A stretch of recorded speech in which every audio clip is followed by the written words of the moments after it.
মৰমৰ মইনাহঁত, আজি আমি অকণিৰ কৰ্মপুথি এই কিতাপখন আজি অলপ আলোচনা কৰিম। তোমালোকে ভিডিঅ'টো মনোযোগেৰে চাবা। প্ৰথমে কি কৈছে, গাঁও আহা। ইয়াত এখন ধুনীয়া কবিতা দি আছে, এইখন আমি গাম। প্ৰথমে তোমালোকে এই ছবিখনত চোৱাচোন, এইখন হৈছে কি? এইখন হৈছে এখন জংঘল, এইখন হৈছে এখন হাবি। হাবিত কি আছে চোৱাচোন। এইটো হৈছে কি? চৰাই। গছৰ ডালত কি আছে? চৰাই। তাৰপিছত গছত আৰু কি আছে? এইটো হৈছে বান্দৰ। আৰু এইটো হৈছে কি?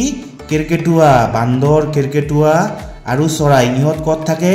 ইহঁত হাবিৰ মাজত থকা গছত থাকে। তাৰপিছত এইটো হৈছে কি?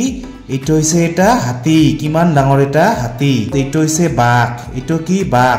বাঘ ক'ত থাকে? বাঘ জংঘলত থাকে, হাবিত থাকে। তাৰপিছত এইবোৰ হৈছে কি? এইবোৰ হৈছে হৰিণা। ইহঁতে বাঘক চাই দৌৰি আছে, হৰিণা। এইটো কি? এইটো হৈছে ভালুক। ভালুক ক'ত থাকে? ভালুকো জংঘলত থাকে। এইটো কি? এইটো হৈছে গড়। এইটো আমাৰ গড়। তাৰপিছত এইটো হৈছে কপৌ চৰাই। আৰু এইটো হৈছে কি? সিংহ। এইটো হৈছে কি? সিংহ। সিংহ হৈছে কি? বনৰ ৰজা। সিংহ ক'ত থাকে? সিংহ বনত থাকে। এইটো হৈছে আমাৰ শিয়াল। কি এইটো? এইটো হৈছে শিয়াল।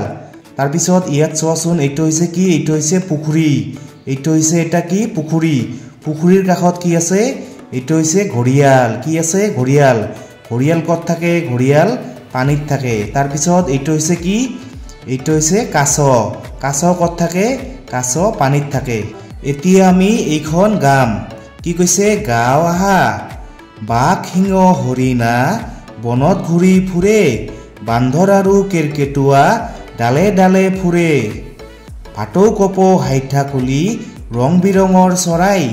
ৰাতি ৰাতি হোৱা দিয়ে টেঙৰ শিয়াল ককাই। আৰু এবাৰ কৈ দিছোঁ, গাঁও আহা। বাঘ, সিংহ, হৰিণা বনত ঘূৰি ফুৰে।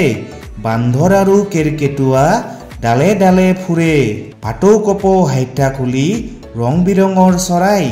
ৰাতি ৰাতি হোৱা দিয়ে টেঙৰ শিয়াল ককাই।